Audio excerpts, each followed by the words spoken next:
नमस्कार सर्वांना. हाय, आज आपण एक नवीन रेसिपी व्हिडिओ पाहतो आहोत. Mix vegetable corn tikki. साहित्य खाली दिल्याप्रमाणे आपण पाहू शकता. हे सर्व जिन्नस मी कुकरमधून एका शिट्टीमध्ये उकडवून घेतलेले आहेत.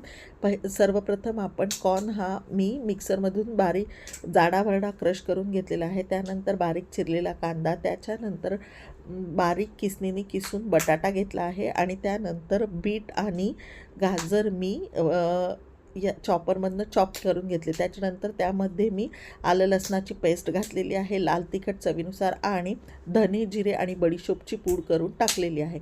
त्यानंतर लिंबू पिळल्यामुळे थोडीशी साखर आणि बाइंडिंगसाठी मी पोहे बारीक व्यवस्थित भाजून ते बारीक मिक्सरला वाटून घेतलेले आहे आणि बाइंडिंगसाठी मी त्याचा वापर केलेला आहे. मी ब्रेड क्रम्सचा वापर केलेला नाही आहे, कारण हे अतिशय हेल्दी होतात. त्यानंतर 2 चमचे मैद्यामध्ये थोडंसं मीठ टाकून त्याचं एक पातळसं बॅटर बनवून घेतलेलं आहे. त्यानंतर बारीक रव्यामध्ये हळद आणि मीठ टाकून ते बाइंडिंगसाठी तयार करून घेतलेलं आहे. त्याच्यानंतर जे आपण बाइंडिंग बनवलेलं आहे सर्व व्हेजिटेबलचं, त्याच्या आपण हाताला पाणी लावून व्यवस्थित टिक्की बनवून घ्यायची आहे. हाताला पाणी लावल्यामुळे ते हाताला चिकटत नाही आणि टिक्की छान बनतात. वेगवेगळ्या आकाराच्याही आपण बनवू शकता टिक्की.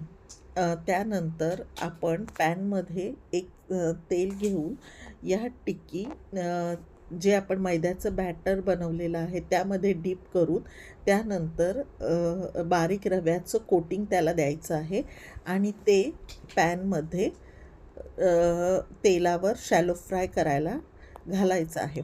अशाप्रमाणे आपण सर्व टिक्की बनवून त्या शॅलो फ्राय करायला ठेवायच्या आहेत. मैद्याच्या कोटिंगमुळे त्याला रवा व्यवस्थित चिकटतो आणि त्यामुळे टिक्की हा आतमधून चांगल्या खरपूस भाजतात.